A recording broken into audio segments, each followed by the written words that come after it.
خبر شامل کرتے ہیں کراچی سے۔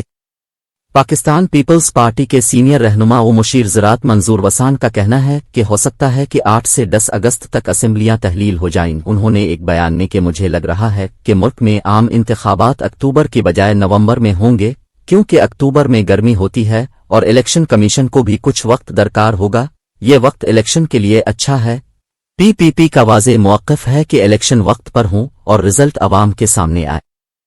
پیپلز پارٹی رہنما نے کہا کہ عام انتخابات کے ساتھ ساتھ جھاڑو بھی پھرے گا، بچے گا کوئی نہیں۔ بہت سے لوگ کیسز میں پیس گے، کچھ اندر جائیں گے تو کچھ باہر آئیں گے۔ مشیر زراعت منظور وسان نے کہا کہ نئی مردم شماری پر الیکشن کروائے گئے تو پھر انتخابات مشکل ہوں، کیونکہ اس میں 8 سے 10 ماہ لگ جائیں گے۔ ہم چاہتے ہیں کہ پرانی مردم شماری پر ہی عام انتخابات ہوں۔ آئندہ انتخابات میں وزیر اعظم کے امیدوار سے متعلق منظور وسان نے کہا کہ آئندہ بننے والی حکومت میں وزیر اعظم پی پی پی یا نون لیگ کا ہوگا۔ قبل ازیں ہے پی ٹی آئی چھوڑنے والے خوش فہمی میں نہ رہیں کہ وہ گرفتاریوں سے بچ جائیں گے۔ منظور وسان نے اپنے بیان میں دعویٰ کیا کہ ملک میں آنے والا وقت پیپلز پارٹی کا ہوگا، ہر جگہ پی پی ہی نظر آ رہی ہے۔